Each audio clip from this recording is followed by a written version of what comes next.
ശ്രീ പിണറായി വിജയൻ കേരളത്തിലെ മുഖ്യമന്ത്രിയും ആഭ്യന്തരമന്ത്രിയുമായിരിക്കുന്ന ഒരു സംസ്ഥാനത്തിൽ ഇതിനപ്പുറം ആരെങ്കിലും പ്രതീക്ഷിക്കുന്നുണ്ടോ? പോലീസിന്റെ പരാജയത്തിനെ ഒറ്റപ്പെട്ട സംഭവം എന്ന് പറഞ്ഞുകൊണ്ട് കേരളത്തിൽ എത്ര സംഭവമായി ശ്രീ അനിൽകുമാർ? ഇവിടുത്തെ സംഭവം എന്താണ്? നെന്മാറയിലെ ഈ തിരുത്തമ്പാടം ബോയൻ കോളനിയിൽ 4 കൊല്ലങ്ങൾക്ക് മുമ്പ് ഒരു സഹോദരിയെ ദുർമന്ത്രവാദത്തിന്റെ പേരിൽ, നീളൻ മുടിയുള്ള ആളാണ് നിങ്ങളെയും നിങ്ങളുടെ ഭാര്യയെയും വേർപിരിച്ചത് എന്ന് ജോൾസൻ പറഞ്ഞു എന്നതിന്റെ പേരിൽ കൊടുവാള് കൊണ്ട് ക്രൂരമായി വെട്ടി കൊലപ്പെടുത്തുന്നു. ആ പ്രതിയെ പോലീസ് അറസ്റ്റ് ചെയ്തു. ആ പ്രതി 4 കൊല്ലക്കാലത്തോളം ജയിലിൽ കിടക്കുന്നു. 4 കൊല്ലക്കാലത്തോളം ജയിലിൽ കിടന്നിട്ട് പ്രതി കുറ്റപത്രമൊക്കെ നേരത്തെ തന്നെ കൊടുത്തതിനാൽ പ്രതി ജയിലിൽ തന്നെ കിടക്കുകയാണ്. ആ വാദം ശരിയാണ്. എന്നാൽ ജയിലിൽ കിടക്കുന്ന പ്രതിക്ക് ജാമ്യം കിട്ടുന്നു. ജാമ്യം കിട്ടി പുറത്തിറങ്ങിയതിനു ശേഷം ഭീഷണി തുടരുകയാണ്.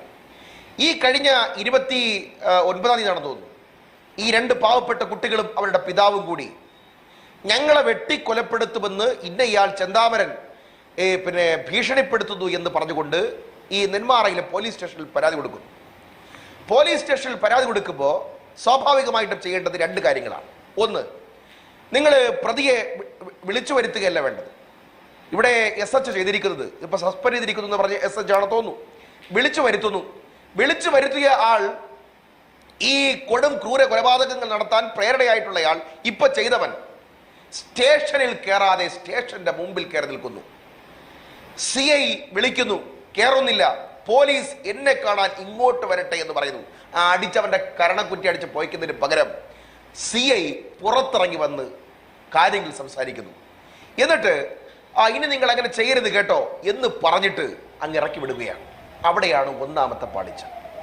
രണ്ടാമത്തെ പാളിച്ച എന്താണ്? പോലീസിന്റെ പാളിച്ച എന്താണ്? പരാതി കിട്ടി, ക്രിമിനൽ ഇന്റിമിഡേഷൻ ഉണ്ട്, ബെയിൽ കണ്ടീഷന്റെ വയലേഷൻ സംഭവിച്ചിരിക്കുന്നു. എന്താണ് ക്രിമിനൽ ബെയിൽ കണ്ടീഷന്റെ വയലേഷൻ? എന്താണ്?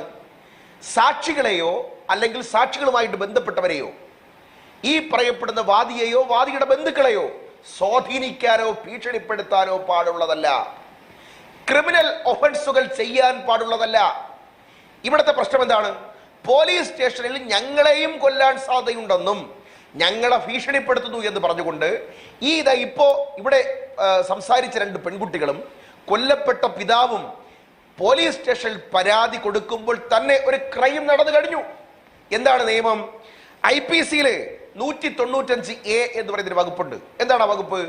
ജാമ്യം അനുവദിക്കപ്പെട്ട പ്രതി ജാമ്യ വ്യവസ്ഥയിൽ നിൽക്കുമ്പോൾ ജാമ്യവ്യവസ്ഥയ്ക്ക് വിരുദ്ധമായി ജാമ്യത്തിൽ പറയപ്പെടുന്ന ആളുകളെ അഥവാ വാദിയെയോ വാദിയുടെ ആളുകളെയോ ഭീഷണിപ്പെടുത്തുകയോ അതുമായി ബന്ധപ്പെട്ട ജാമ്യവ്യവസ്ഥ റദ്ദ് ചെയ്യുകയോ ചെയ്താൽ അല്ലെങ്കിൽ ലംഘിക്കപ്പെടുകയോ ചെയ്താൽ അയാൾക്കെതിരെ കേസെടുക്കാം. കോടതിയെ സമീപിക്കണമൊന്നുമില്ല, കേസെടുക്കാം. വകുപ്പ് അങ്ങനെയാണ്. 195A അനുസരിച്ച് കേസെടുത്തോ പോലീസ് കേസെടുത്തില്ല, കഴിഞ്ഞു. ഇപ്പോ പുതിയ നിയമം വന്നു, BNS വന്നു. BNS-ലെ വകുപ്പ് എത്രയാണ്? 232 BNS. എന്താണ് പറയുന്നത്? ഇത്തരം കാര്യങ്ങളിൽ ഒരു ക്രിമിനൽ പ്രതി ജാമ്യത്തിൽ ഇറങ്ങിയാൽ ജാമ്യ വ്യവസ്ഥകൾ ലംഘിക്കുന്ന തരത്തിൽ ഭീഷണിപ്പെടുത്തുകയോ ആ ബെയിൽ കണ്ടീഷൻ മോശപ്പെടുത്തുകയോ ചെയ്താൽ ആ കണ്ടീഷൻ ലിഫ്റ്റ് ചെയ്യണം എന്നാവശ്യപ്പെട്ടുകൊണ്ട് കോടതിയിൽ പോകുന്നതിന് മുമ്പ് തന്നെ ഈ പ്രതിക്കെതിരായി കേസെടുക്കാം. കേസെടുത്തോ CI, സർക്കിൾ ഇൻസ്പെക്ടർ കേസെടുത്തോ? കേസെടുത്തില്ല. SHO കേസെടുത്തില്ല. രണ്ടാമത്തെ വീഴ്ച. മൂന്നാമത്തെ വീഴ്ച, ഇനി കേസെടുത്തില്ല എന്നിരിക്കട്ടെ, ഈ Shaji versus state of Kerala എന്ന് പറയുന്നൊരു കേസുണ്ട്.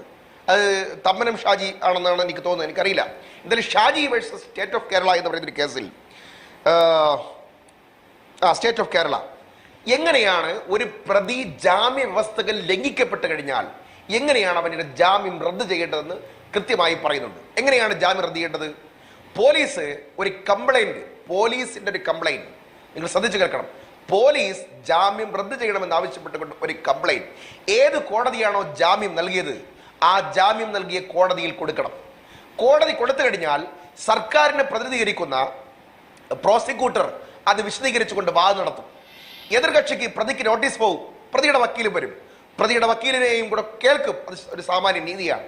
എന്നിട്ട് എന്താ ചെയ്ത് പ്രോസിക്യൂട്ടർ ഈ കൃത്യമായ പരാതികൾ അതിന്മേൽ കണ്ടെത്തിയ കാര്യങ്ങൾ CIയുടെ അന്വേഷണ റിപ്പോർട്ട് ഉൾപ്പെടെ കോടതിയിൽ സമർപ്പിക്കപ്പെട്ട് കഴിഞ്ഞാൽ ഷാജി വേഴ്സസ് സ്റ്റേറ്റ് ഓഫ് കേരളയിൽ സുപ്രീം കോടതിയുടെ നിർദ്ദേശങ്ങൾക്ക് ഫലമായി ബെയിൽ ജാമ്യത്തിന്റെ വ്യവസ്ഥകൾ ലംഘിക്കപ്പെട്ടത് കാരണത്താൽ പ്രതിയുടെ ജാമ്യം റദ്ദാവും, ജയിലിൽ പോകും. ഇവിടെ ആ വ്യവസ്ഥകൾ ഉണ്ടായിരുന്നു. പോലീസ് ചെയ്തില്ല, CI ചെയ്തില്ല, പ്രോസിക്യൂഷൻ ചെയ്തില്ല. പ്രോസിക്യൂഷൻ സർക്കാരാണ്, CI സർക്കാരാണ്, കോടതി സർക്കാരല്ല. ഈ കാര്യങ്ങൾ ചെയ്തു. മൂന്നാമത്തെ കാര്യം എന്താണ്? ഈ ഇത്രയും കൊടിയ കൊടുവാളെടുത്ത് വെട്ടി ഒരു സഹോദരിയെ വെട്ടിക്കൊന്ന് 4 കൊല്ലക്കാലം ജയിൽ കിടന്നിട്ട് പുറത്തിറങ്ങിയവൻ വീണ്ടും ഭീഷണിപ്പെടുത്തുന്നു എന്ന് നാട്ടുകാർ ചേർന്ന് പോലീസിൽ പരാതി കൊടുത്തിട്ടും ആ പരാതിയിൽ അങ്ങനെ നിലനിൽക്കവേ കോടതിയിൽ അയാൾ വരികയാണ്. എന്റെ ജാമ്യ വ്യവസ്ഥ ഒന്ന് ലഘൂകരിച്ചു തരണം. എന്തായിരുന്നു കോടതി ജാമ്യം കൊടുക്കുമ്പോൾ പറഞ്ഞിരുന്നത്?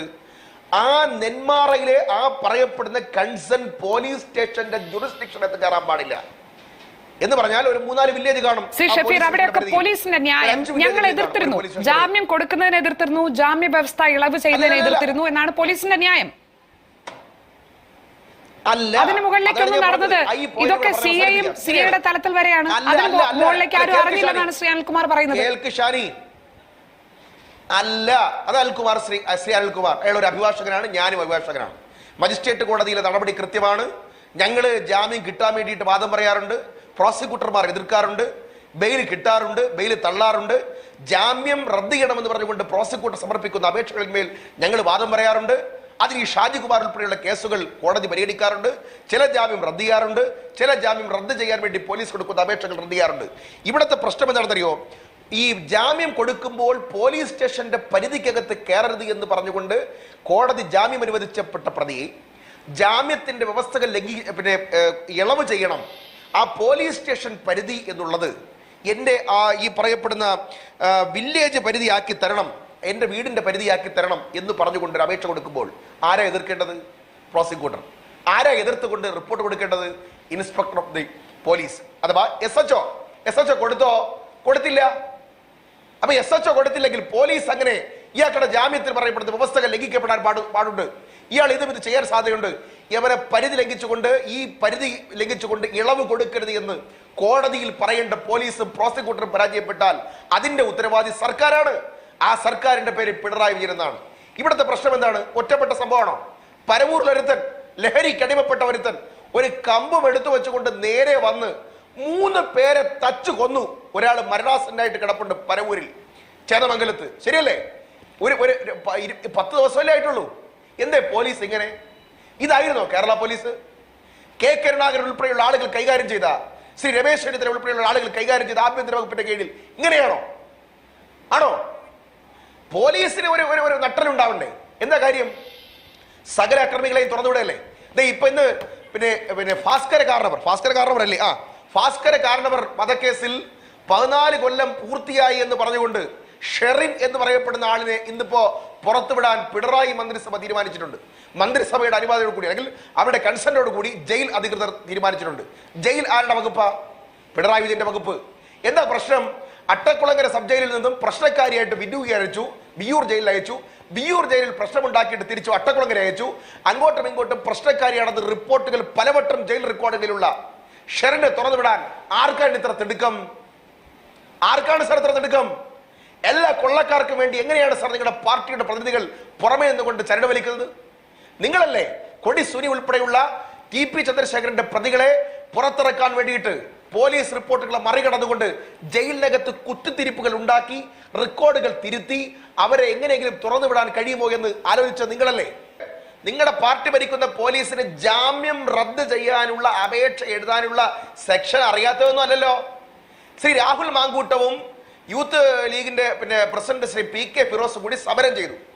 PK ഫിറോസ് വിദേശത്ത് പോയപ്പോ കോടതിയുടെ പെർമിഷൻ കൂടിയാണ് പോയത്. 2 ദിവസം ഒന്ന് അവിടുത്തെ ഫ്ലൈറ്റ് ടിക്കറ്റുമായിട്ട് ബന്ധപ്പെട്ട് ഉംറയ്ക്ക് കണ്ട് പോയതാണ്. ഒന്ന് വൈകി. ഉടൻ തന്നെ മൂക്കിന്റെ താഴെ പിണറായി വിജയൻ ഇരിക്കുന്ന സെക്രട്ടറിയുടെ മൂക്കിന്റെ താഴെയുള്ള കന്റോൺമെന്റ് പോലീസ് സ്റ്റേഷനിൽ നിന്നും ജാമ്യം റദ്ദ് ചെയ്യാൻ തിരുവനന്തപുരത്ത് കോടതിയിലേക്ക് ജാമ്യം റദ്ദ് ചെയ്യാൻ അപേക്ഷയുമായിട്ട് പോയവരുടെ പേര് പോലീസ് എന്നാണ്. മറന്നുപോകരുത്. 2, നമ്മളെല്ലാവരെയും കണ്ണുവെട്ടത് ശ്രീ അനിൽകുമാർ ഉൾപ്പെടെ കണ്ണുവെട്ടത് കണ്ടതാണ്. ശ്രീ മുഖ്യമന്ത്രിയുടെ തൊട്ടടുത്ത് നിന്ന് അദ്ദേഹത്തെ സംരക്ഷിക്കേണ്ട ഗൺമാൻ തലക്കടിച്ച് ഒരു ചെറുപ്പക്കാരന്റെ തലയിലെ ചോര ചിന്തിക്കുന്ന ചിത്രം നമ്മൾ കണ്ടതാണ്. അങ്ങനെ ഒരു സംഭവമേ നടന്നിട്ടില്ലെന്ന് റിപ്പോർട്ട് കേരള പോലീസ് എന്നാണ്. അല്ലല്ല, ഇതാണ് ചർച്ച. പോലീസിന്റെ വീഴ്ച തന്നെയാണ് ചർച്ച. അങ്ങനെ പോകണ്ട. പോലീസിന്റെ വീഴ്ച തന്നെയാണ് ചർച്ച. പോലീസിന്റെ വീഴ്ച തന്നെയാണ് ചർച്ച. നിങ്ങളുടെ പോലീസിന് ഈ പണി അറിയത്തില്ല. ഞാൻ രാഷ്ട്രീയം തന്നെയാണ് പറയുന്നത്. ഞാൻ ശ്രീ പിണറായി വിജയനെതിരായി വിരൽ ചൂണ്ടുകയാണ്. ആഭ്യന്തര പരിക്ക് പതിക്കാൻ അറിയില്ലെങ്കിൽ ഇറങ്ങി പോണം എന്ന് തന്നെയാണ് ഞാൻ പറയുന്നത്. സത്യം. നിങ്ങളൊരു കാര്യം മനസ്സിലാക്കിയോ? അല്ല, ഒരു കാര്യം മനസ്സിലാക്കിയോ? നിങ്ങളുടെ മുമ്പിൽ എന്താണ് പ്രശ്നം? നിങ്ങൾക്ക് ഈ വകുപ്പുകൾ നിങ്ങളുടെ മുമ്പിലുണ്ട്. നിങ്ങളുടെ കയ്യിലാണ് പോലീസ്. തിരുവനന്തപുരത്ത് KSRTC ബസ് ശ്രീ ആര്യയുടെ കേസ് എഴുതിയിട്ടുള്ള വലിയ ഇതായിരുന്നല്ലോ. എറണാകുളത്ത് ഞങ്ങളുടെ കുട്ടികളെ അടിച്ച് ചതച്ച പോലീസുകാർക്കെതിരായിട്ട് ഞങ്ങൾ കൊടുത്ത കേസ് നിങ്ങൾ കണ്ടില്ലേ കോടതിയിൽ? ഇല്ലേ? സംഭവം നടന്നിട്ട് റിപ്പോർട്ട് കൊടുത്തത് കണ്ടില്ലേ? ചെടിച്ചട്ടി കൊണ്ട് പയ്യന്നൂരിനടുത്ത് ഞങ്ങളുടെ കുട്ടികളെ തലയടിച്ച് പൊടിച്ച് രക്ഷാപ്രവർത്തനം നടത്തിയവന്റെ കേസ് ഇങ്ങനെ ഒരു സംഭവമേ നടന്നിട്ടില്ലെന്ന് എഴുതി തള്ളിയതും ഇതേ പോലീസല്ലേ? രാഷ്ട്രീയമല്ലേ നിങ്ങളുടെ രാഷ്ട്രീയം? നിങ്ങളുടെ പോലീസ് അടിമ കൂട്ടമായി മാറിയില്ലേ സാർ?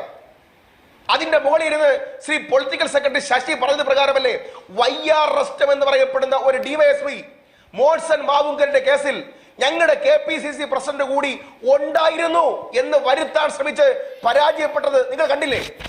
നരഭോജി കടുവയെ തിരക്കിപ്പോയി. പിറ്റേന്ന് രാവിലെ കണ്ടത് ആഴത്തിലുള്ള മുറിവേറ്റ് മറ്റേതോ കടുവയാൽ കൊല്ലപ്പെട്ട നിലയിൽ കണ്ടെത്തിയ നരഭോജി കടുവയുടെ കഥ നിങ്ങൾക്കറിയില്ലേ? കടുവയുടെ കാര്യത്തിലൊക്കെ എന്ത് ചെയ്യണമെന്ന് കൃത്യമായിട്ട് അറിയാം അല്ലേ? ഇവിടെ പുതിയ ഗുണ്ടാക്ട് കൊണ്ടുവരണം.